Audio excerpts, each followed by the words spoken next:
তোমার কাছে কি গুণোত্তর ধারা অনেক বেশি কঠিন লাগে? তবে আজকের ক্লাসটি তোমার জন্য। জাস্ট মনোযোগ সহকারে করো।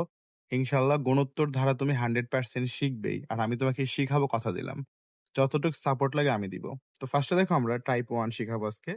তো গুণোত্তর ধারা ফার্স্টে যে টাইপের সূত্র দিয়ে আমরা ম্যাথ করবো সেটা হচ্ছে n তম পদ। তো ভাইয়া দেখো, n তম পদের সূত্র হচ্ছে ar to the power n minus 1। ar to the power n minus 1 এটা হচ্ছে আমাদের সূত্র। কোয়ানি যে ম্যাথটা আছে সেটা হচ্ছে 125 প্লাস 25 প্লাস 5, ধারাটির কোন পদ 101/125। তো তোমাকে এই ম্যাথটা করতে হবে, এটা কিন্তু অনেক বেশি ইম্পর্টেন্ট, পরীক্ষাতে চলে আসে। আর তোমাদের তো অবশ্যই শর্ট কোশ্চেন অথবা ক নাম্বারে চলে আসবে। তো ফার্স্টে আমরা লিখবো ভাইয়া ধারাটির প্রথম পদ a সমান সমান 125। আর এখানে বাংলা ওয়ার্ডগুলো আমি লিখে রাখছি, কারণ লেখে লেখে করতে গেলে অনেক বেশি টাইম লাগবে। এবং দেখো, সাধারণ অনুপাত তোমরা জানো, গুণোত্তর ধারার ক্ষেত্রে সাধারণ অনুপাত বের করার নিয়ম হচ্ছে দ্বিতীয় পদ থেকে প্রথম পদ ভাগ করবা।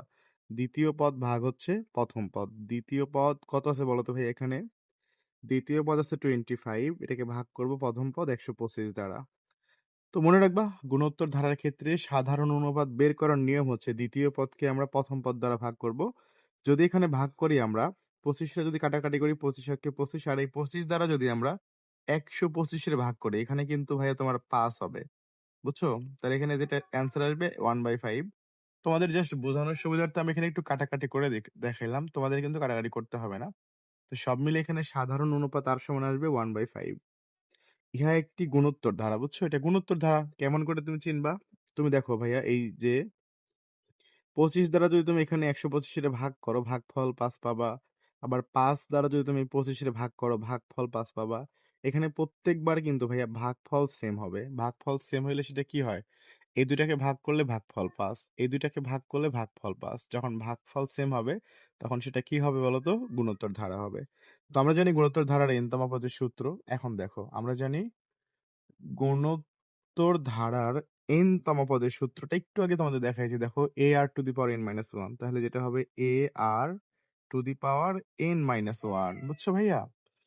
তো সুতরাং আমরা যেটা লিখতে পারি, এটা হচ্ছে গুণোত্তর ধারার n-তম পদ। তাহলে ar n to the power minus 1 সমান সমান, এই যে ar n টু দি পাওয়ার 1 সমান সমান, এখানে দেখো আছে কোন পদ? এই যে 1/125 আছে না, সেই পদটাকে এখানে লিখে দিবা 1/125। মানে এই n-তম পদ আর এইখানে যে কোন পদ আছে না, এই দুইটাকে তুমি পরস্পর সমান লিখে দিবা। ঠিক আছে ভাইয়া? এরপর এখন কি করবা? তুমি সুন্দর করে মানগুলো বসায় দিবা। এখানে a এর মান আছে হচ্ছে 125, এটা বসায় দাও। তারপরে ভাই আর এর মানটা কত আছে? আর এর মান তো আমরা মাত্র বের করছি 1/5, এটা বসায় দাও।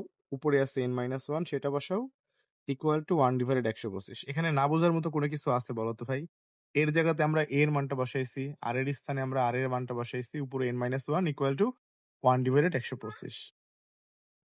এখন দেখো ভাই, তুমি যেটা করবা, এখানে তুমি নর্মালি দেখো 125 কিন্তু এটার সাথে গুণ আকারে আছে, তাই না? এই যে ইনটু আকারে আছে। তুমি যদি 125 এর দিকে পার করে দাও, যেটা গুণ আকারে আছে সেটা কি হয়? ভাগ হয়ে যায়।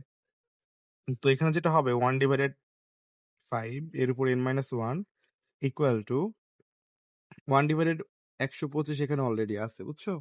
আর এখান থেকে তুমি নর্মালি চিন্তা করো ভাই, যে এটা চিন্তা করো যেখানে কি ঘটছে, এই যে 125টা গুণ আকারে ছিল, এটা যখন পার করে দেবো তখন এটা ভাগ হয়ে যাবে। এটা কার সাথে ভাগ হবে? 125-এর সাথে ভাগ বলতে কি, নিচে গেলে সেটা গুণ হয়ে যাবে। দেখো, এটা গুণ আকারে ছিল, এটা পার করে দিছি, 1 এর নিচে এটা কিন্তু ভাগ আকারে চলে আসছে। গুণ আকারে থাকলে পার করলে কি আসে? ভাগ আকারে চলে আসে। আমি চেষ্টা করি একদম ডিটেলসে ধরে ধরে তোমাদের বুঝাইতে। এবার দেখো 1/5 এর উপরে আছে হচ্ছে n-1। এখন 1/125 আর 125 গুণ করলে কত হয়? এটা তোমরা অবশ্যই ক্যালকুলেটর ইউজ করে করতে পারবা। এখানে যদি গুণ করি আমরা 125 গুণ করলে কত হবে? 100, তাহলে 15,625 হবে। এই দুইটাকে গুণ করলে হবে 15,625। এরপরে ভাইয়া ম্যাজিক দেখাবো তোমাদের, ঠিক আছে? এরপরে কিন্তু তোমাদেরকে ম্যাজিক দেখানো হবে। এখানে 1/5 আছে, এরপরে আছে n-1।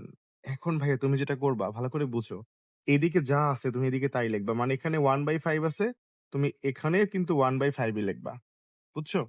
এখানে 1/5 আছে, তুমি এখানে 1/5 লিখবা। এখন কাজ হচ্ছে তোমার এর উপরে কত পাওয়ার দিবা। এর উপরে কত পাওয়ার দিলে 15,625 হবে। তাহলে তুমি কি করবা? খুঁজে পাচ্ছ না? তুমি জাস্ট ক্যালকুলেটর ইউজ করে বের করবা যে আমি 1 এর উপর যদি পাওয়ার যতই দিই না কেন সেটা 1ই হবে। তাহলে শুধু দেখবে যে 5 এর উপরে কত পাওয়ার দিলে এটা আসে। তুমি জাস্ট এই যে ক্যালকুলেটর ইউজ করে ৫ এর উপরে পাওয়ার দাও। ধরো আমি এখানে ৫ দিলাম। ৫ এর উপরে ৫ দিলাম। ৫ এর উপরে ৫ দিলে আসে ৩১২৫। তার মানে হচ্ছে না। তাহলে আমি আরো চেঞ্জ করব। ৫ এর উপরে এবার ধরো আমি ৭ দিব। কত আসে দেখি? এটা অনেক বেশি চলে আসছে। তাহলে ৫ এর উপরে আমরা কত দিব বলো তো ভাইয়া? ৫ এর উপরে আমরা ৬ দিয়ে দেখি কত আসে। এই যে ৫ এর উপরে যখন পাওয়ার আমরা ৬ দিলাম তখনই ১৫,৬২৫ চলে আসছে। তার মানে আমার এখানে কিন্তু পাওয়ার হিসাবে একটা ৬ লিখতে হবে। আমি কি বুঝাইতে পারছি এখানে কেন ৬ লিখছি? তুমি এইদিকে যা আছে এদিকে তাই লিখবা। ২ টাকে সেম করবা। করার পরে এখন তুমি দেখবা যে এখানে ১ এর উপর তুমি পাওয়ার যতই দাও না কেন সেটা ১ ই থাকবে। শুধু নিচের সংখ্যা হিসাব করবা। যেই সংখ্যার উপরে কত পাওয়ার দিলে এই ১৫,৬২৫ হচ্ছে।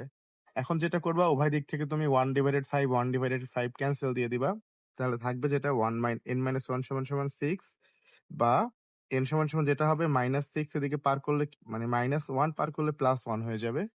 সব মিলে যেটা হবে n = 7 হবে। এটাই হচ্ছে আমাদের অ্যান্সার ভাইয়া। n = 7 এটাই হচ্ছে আমাদের ফাইনালি অ্যান্সার। তো এই টাইপের অনেকগুলো ম্যাথ তোমাদের কিন্তু আমি হোমওয়ার্ক দিয়ে দিব আমাদের স্পেশালি হোয়াটসঅ্যাপ গ্রুপে। তো যারা ক্লাস করবা ক্লাস শেষে অবশ্যই হোমওয়ার্ক করতে চাইলে আমাদের হোয়াটসঅ্যাপে জয়েন হয়ে যাবা। সুন্দর করে ভাইয়া এই নাম্বারে হোয়াটসঅ্যাপ অথবা টেলিগ্রামে মেসেজ করিও। তাহলে আমি তোমাদেরকে ক্লাস বা হোমওয়ার্ক সবকিছু আপডেট করে দিব। যদি ক্লাসটি ভালো লাগে চ্যানেলটি সাবস্ক্রাইব করো। আর এই চ্যানেলে তোমরা কিন্তু অসংখ্য ক্লাস পাবা। পাশে থাকো ইনশাআল্লাহ বেস্ট কিছু থাকবে তোমাদের জন্য।